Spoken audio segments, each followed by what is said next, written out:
O Sinai ainda estava ali firme e imponente como uma montanha que guardava lembranças gravadas pelo fogo divino. O povo acampava diante dele desde que a glória do Senhor descera e encheu o tabernáculo. Agora, pela primeira vez desde que o altar fora consagrado, Deus chamava Moisés para uma nova fase da história. A nuvem ainda cobria a tenda do encontro. O povo o aguardava e Deus falava. O comando foi simples, mas grandioso: contar o exército de Israel. Não era uma contagem comum, não era um levantamento administrativo, era o ato solene de declarar que Deus estava prestes a mover uma nação inteira. Israel não permaneceria mais parado ao pé da montanha.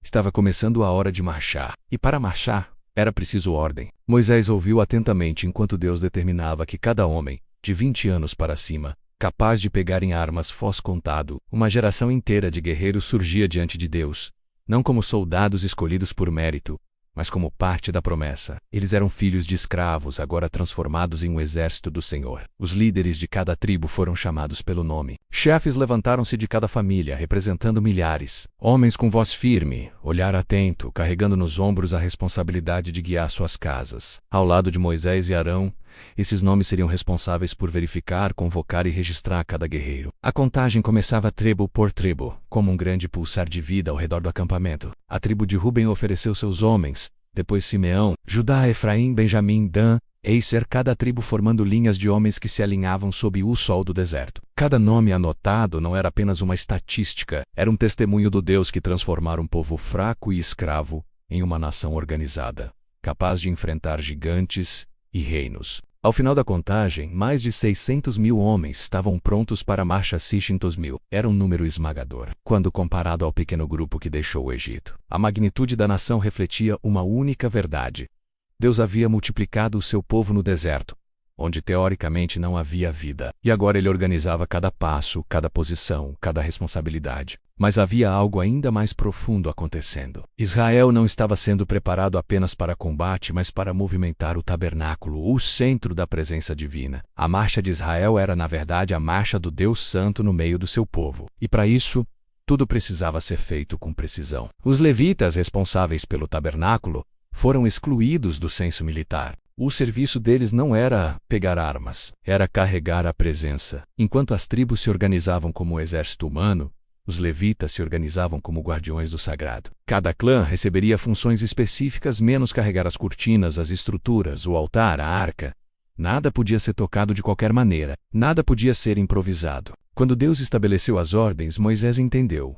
O povo não caminharia ao acaso, mas em formação. Cada tribo teria seu lugar exato ao redor do tabernáculo. Não havia competição, nem preferência pessoal. Era uma ordem divina refletindo a geometria da santidade. A formação começava pelo leste, o lado do nascer do sol. Ali ficava Judá, a tribo da liderança, acompanhada por Issacar e Zebulon. Juntas, essas tribos compunham o maior contingente militar. Eram a vanguarda, os primeiros que levantariam ao som da trombeta e abririam caminho no deserto. Ao sul, ficavam Ruben, Simeão e Gade. Eram a segunda divisão, fortes, numerosos, responsáveis por sustentar o movimento inicial do acampamento. No centro, cercados por todas as tribos, ficaram os levitas, menos carregando o tabernáculo. A presença divina ia no coração da marcha, protegida por todos. O povo protegia o sagrado, e o sagrado protegia o povo. A oeste, Efraim, Manassés e Benjamim formavam outro grupo coeso, marchando como uma coluna equilibrada, pronta para sustentar a retaguarda da presença. Ao norte, Dan, Eiser e Naftali fechavam a marcha. Dan, com seu grande número, atuava quase como um muro de proteção móvel contra qualquer ataque surpresa que viesse pelas costas. Cada tribo sabia onde ficar, cada líder sabia a quem obedecer, cada família entendia seu lugar na jornada. Nada era fruto de intuição humana, menos era a organização divina. Enquanto Moisés observava o acampamento sendo alinhado conforme o comando de Deus, o cenário parecia uma grande cidade santa montada no meio do deserto. Bandeiras de cada tribo tremulavam. Homens treinavam. Levitas verificavam cordas, tábuas e utensílios sagrados. Mulheres arrumavam tendas alinhadas conforme a instrução. Crianças observavam tudo com olhos curiosos, sem saber que estavam vivendo o primeiro grande movimento de uma geração inteira. O Sinai ficava para trás, a marcha se aproximava. E antes que o primeiro passo fosse dado, Deus mostrava que nada começaria no caos. A jornada começaria com ordem. A ordem revelava a santidade, e a santidade revelava quem realmente liderava a nação. O Deus que organiza o caminho antes do povo caminhar. O acampamento estava montado, cada tribo em seu devido lugar, cada bandeira levantada diante das tendas. O que antes parecia um povo solto no deserto, agora se tornava uma formação precisa, como um exército preparado por mãos divinas. E então, numa manhã silenciosa, Moisés recebeu o próximo comando. Quando a nuvem se erguesse do tabernáculo, Israel deveria marchar. A nuvem era o coração da movimentação. Enquanto permanecia sobre o tabernáculo, o povo ficava. Quando subia, era sinal de que Deus avançava menos, e o povo avançava com ele. Não havia calendário humano. Não havia decisão tribal, não havia general com autoridade para dar ordens. O movimento vinha do céu. E o povo sabia disso. O primeiro som que romperia o silêncio era o das trombetas de prata. Elas não eram usadas para qualquer ocasião. Eram instrumentos consagrados, produzidos segundo o comando direto de Deus. O toque delas definia se o povo devia reunir-se diante da tenda, marchar, preparar-se para a batalha ou festejar. Aquelas trombetas serviam como a voz amplificada da vontade divina. Quando o som vibrava pelo acampamento, Judá, sempre Judá, levantava-se primeiro. Era a tribo da liderança militar, da vanguarda espiritual, do estandarte que ia à frente. A bandeira de Judá, tremulando ao vento, dava o primeiro passo da jornada. Atrás deles, Issacar e Zebulon se moviam com precisão, como engrenagens de um mesmo movimento. O deserto, antes silencioso, começava a ecoar o rumor de milhares de pés caminhando. Logo em seguida, os levitas da família de Gerson e Merari desmontavam as cortinas, tábuas, bases e estruturas do tabernáculo. Era um trabalho preciso, quase coreografado. Nada podia ser arrastado, nada podia ser jogado no chão. Cada peça era tratada como sagrada porque sustentava o espaço onde Deus habitava. Homens fortes erguiam tábuas pesadas, enquanto outros enrolavam cortinas com delicadeza.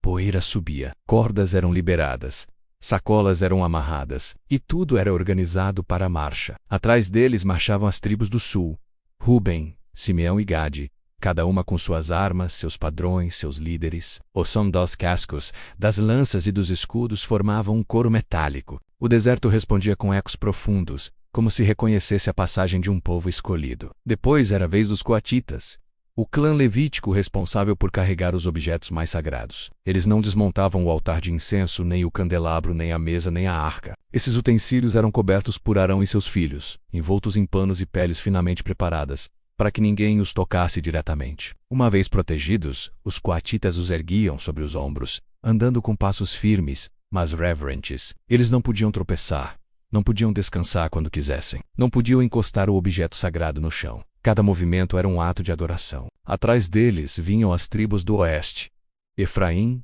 Manassés e Benjamim. Homens disciplinados que sustentavam a retaguarda do meio da marcha. Eles eram como um escudo interno, protegendo o espaço onde o tabernáculo seria remontado assim que a nuvem parasse. Por fim, fechando a marcha, vinham as tribos do norte, Dan, Aser e Naftali. Eles eram a retaguarda final, os olhos atentos àquilo que pudesse surgir por trás.